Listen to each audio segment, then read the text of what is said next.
Hi friends, இன்றைக்கி நம்ம 2K கிச்சனில் கேசரி எப்படி பண்ணுறதுன்னு பார்க்க போகிறோம். குவாரண்டைனால் வீடியோஸ் கண்டினியூஸாக அப்லோட் பண்ண முடியல. இனிமேல் வீடியோஸ் கண்டினியூஸாக அப்லோட் ஆகும். எவ்வளோ ரவை எடுத்துருக்கோமோ அதே அளவு நம்ம சுகர் எடுத்துக்கணும். ஃபர்ஸ்ட் ஒரு பேனில் கொஞ்சோண்டு நெய் ஊற்றி அதில் ரவையை நல்லா ரோஸ்ட் பண்ணிக்கணும்.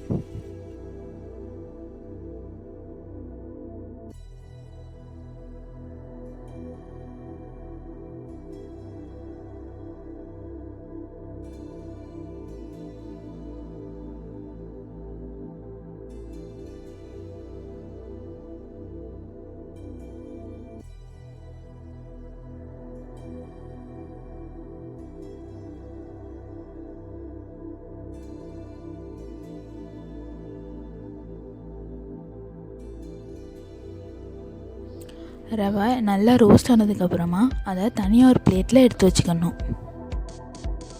இப்போ ஒரு பேனில் நம்ம எடுத்து இருக்கிற ரவைக்கு 2 மடங்கு தண்ணி ஊற்றி நல்லா கொதிக்க வைக்கணும். தண்ணி நல்லா கொதித்ததுக்கப்புறமா நான் அதில் 2 ஸ்பூன் நெய் ஆட் பண்ணிக்கிறேன்.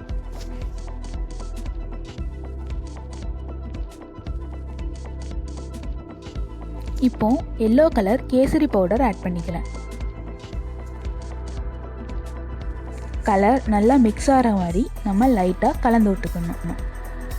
இப்போ இதில் நம்ம வறுத்து வச்சுருக்கிற ரவையை ஆட் பண்ணிக்கிறோம். வாசத்துக்காக 2 ஏலக்காய் ஆட் பண்ணிக்கிறேன். இப்போ இதை கட்டி விழாமல் மெல்ல கிண்டி விட்டுக்கிட்டே இருக்கணும்.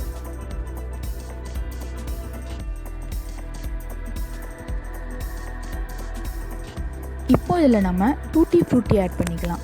இது டிஃப்ரெண்ட் கலர்லேயும் ஆட் பண்ணிக்கலாம். அப்படி ஆட் பண்ணால் இன்னும் கொஞ்சம் கலர்ஃபுல்லாகவும் டேஸ்டியாகவும் இருக்கும்.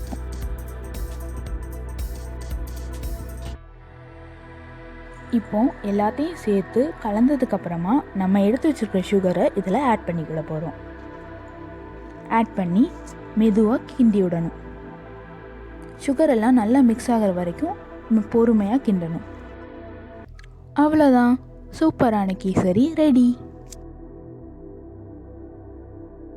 சப்ஸ்கிரைப் பண்ணாதவங்க சப்ஸ்கிரைப் பண்ணிடுங்க. மறக்காமல் பெல் பட்டனையும் ப்ரெஸ் பண்ணிடுங்க.